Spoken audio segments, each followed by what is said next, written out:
with the Channel 4 News Team. Good morning, Napa Valley. I'm Veronica Corningstone. And I'm Ron Burgundy. We are here to show you some special clips about the liberation of women during the time of the Berkeley riots.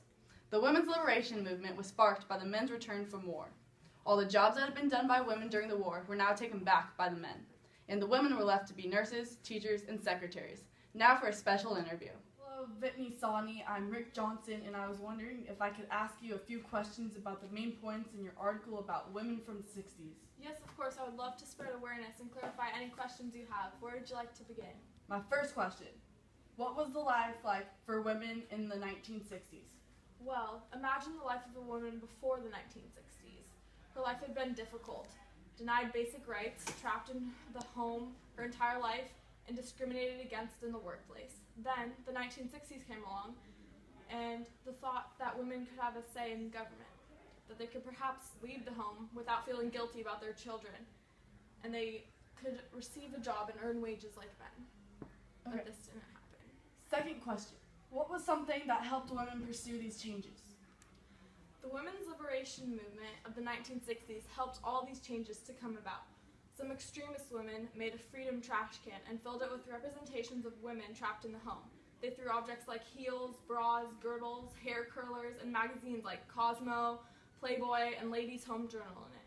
Since denied basic rights in most aspects of society, from political rights to reproductive rights, women in the United States fought vigorously for equality. They fought for their rights not to be symbolized as sex objects.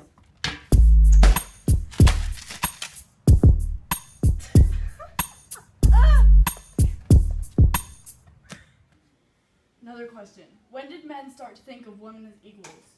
It took time for men to start to think of women as equals, and not just the second sex. Unfortunately, these changes took a long time in coming because women were thought to be feminist militants if they wanted any type of change in society, and called communists and men haters if they had anything to do with the liberation movements. And still, some men don't treat women as equals. Were there any setbacks that prevented women from establishing higher paying jobs in the workplace? One major setback that women faced in the 1960s was that as men realized that what women were trying to do, some did as much as they could to keep fully qualified women out of their workplaces. Men took advantage of women as secretaries and basically treated them like slaves. They couldn't even hold their own phones. Secretary, go get my papers from the printer. Here you go, as you asked. Call Michael to dial it for me. Yeah, hold it. Keep holding it.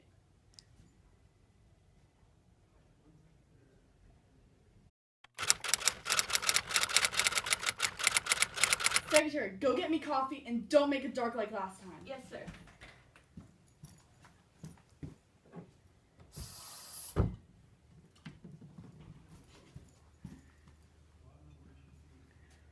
This is really shitty. Go make it again.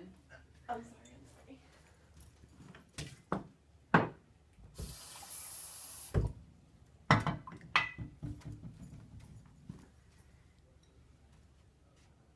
Why are you still here?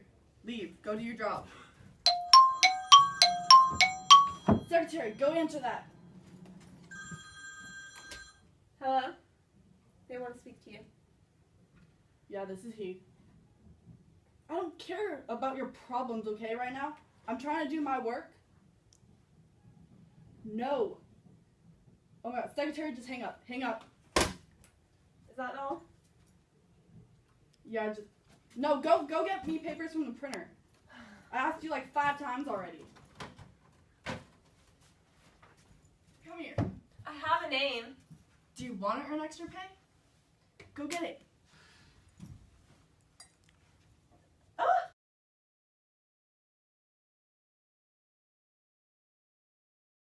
Open the door for me. Yes, sir. Because your hands are so full. See you after hours. Us men grew up thinking of women as possessions and that we were superior to them. Men did not think that women belonged anywhere else beside below us. We were taught from a young age to disregard them.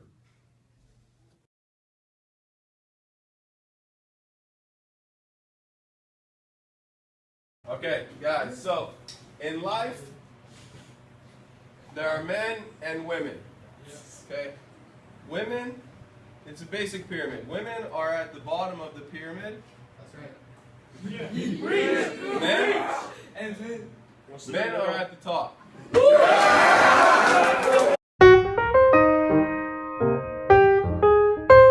Eastern Airlines presents The Losers. She's awkward. Not very friendly. But she's too young. She bites nails. She wears glasses. Honey, no, the other, she's married. Well, Now for a first-hand account displaying the effects of sexual discrimination in the workforce. Tell me about your experiences being a young woman in the 60s. Things were changing left and right.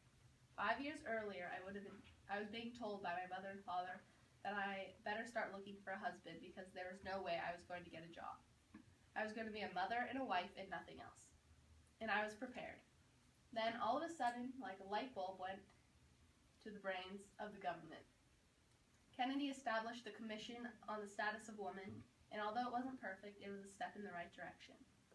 I knew I still wanted to get married, and I did, but my husband and I were able to wait to have children because contraception was accessible for married women. I started working as a secretary for the president of an upcoming corporation in 1965. By the next year, I was done. I was looked at as an object, only there to be a servant to the man in charge. I was fed up. Circumstances like this make one want to retreat back to the old ways of life.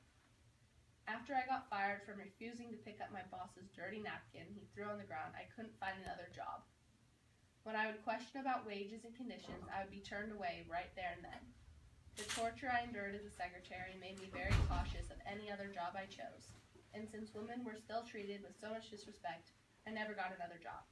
I stayed home, raised my 5 children, and often wrote letters to Kennedy expressing my disappointment in the government's failed appreciation as women as equals.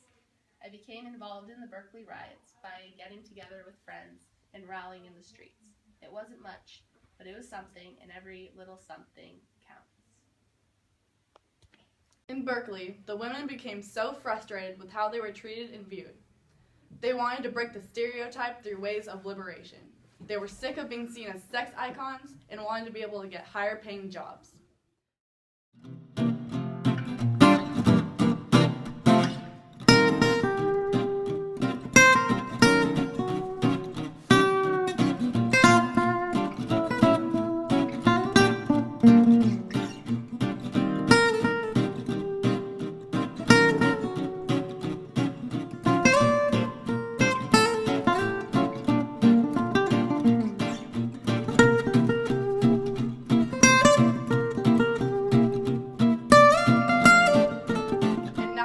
What it was like for women during the Berkeley riots.